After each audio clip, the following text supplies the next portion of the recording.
You can do way more than you ever thought you could, but first you have to shut off that 2 million-year-old piece of software called the amygdala. Welcome to the Spartan Up podcast miniseries on fear with our guest host and fear expert, Patrick Sweeney. In today's episode, he talks about what it means to choke or freeze, why you do it, and how you can avoid it in the future. At the end of this episode, listen for a special Spartan Edge offer just for podcast listeners. Patrick Sweeney, welcome to Spartan Up Fear podcast. I'm here in the woods of Vermont, and I just found this shotgun shell, and it made me think about something. Because you've tuned in and you've seen the past 4 weeks of podcasts on fear, you probably have a good understanding of how the brain works now. But what you may not know is what happens when you choke.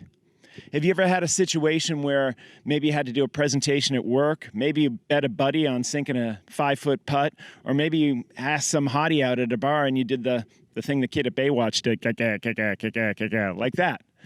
That's all choking because of what's going on in your brain. Usually it's a fear of failure.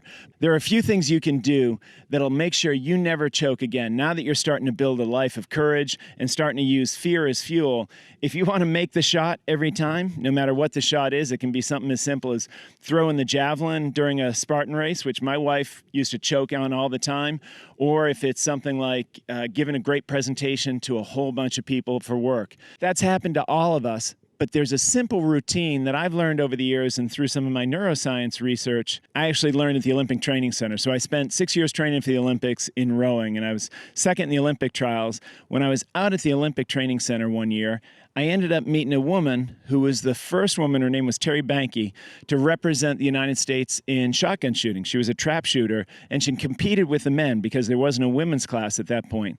I was going out to row, and I had my Walkman, and I was putting it on and trying to choose the tape that I was going to listen to, and she said, "What are you doing?"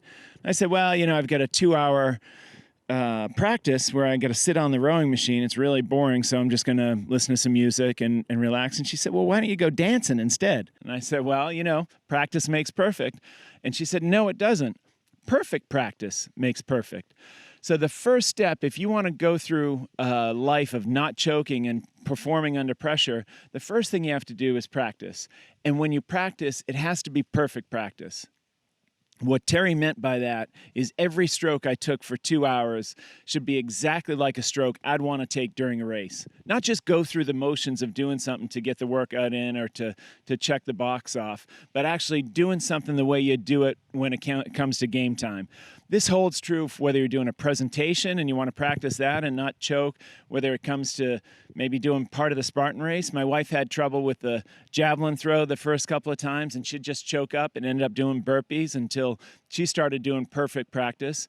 But the first thing to get over choking is to create a routine. And this routine is going to help you use that fear as fuel and actually perform even better.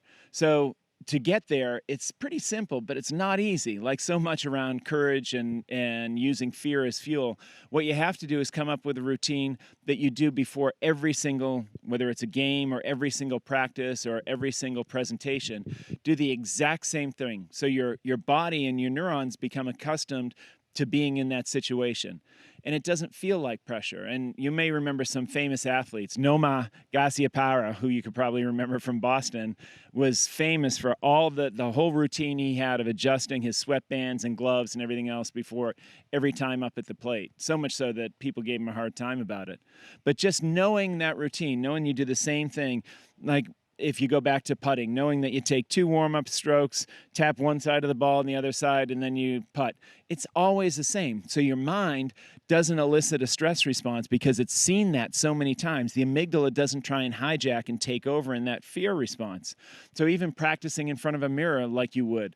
So that's the first thing, is perfect practice. The second thing is to create a routine. After you've created the routine, one of the key things to add into that routine is breathing.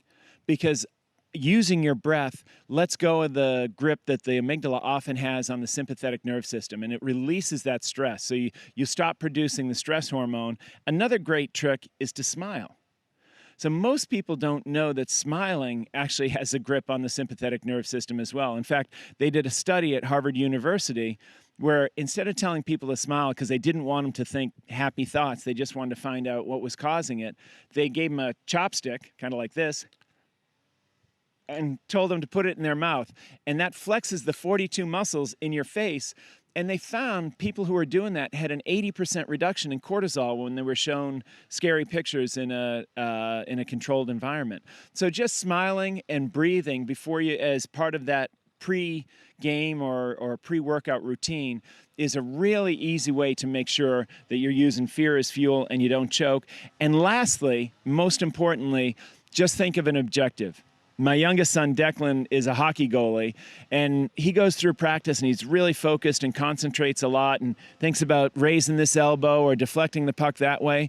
When it comes to game time, one of the things I've taught him is just focus on his job, which is control the puck.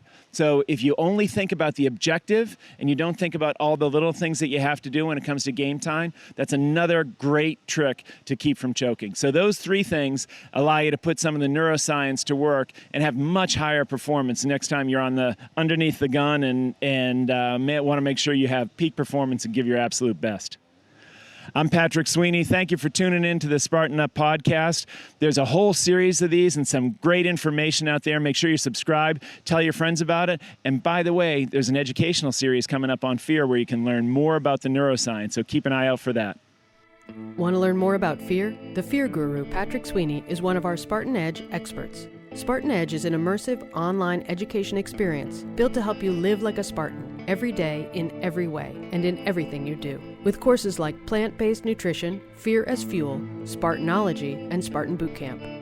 If you listen to this podcast, we know you've made a commitment to yourself to be the best that you can be, and we've made a commitment to help you with that. We want to give you access to the Edge curriculum for 1 year for free. This is a special offer just for our Spartan Up listeners. To access your free year of Edge courses, go to learn.spartan.com. Be sure you click Redeem Code in the top menu before you enter the code podcast. Then continue and create a new account. Thanks for listening.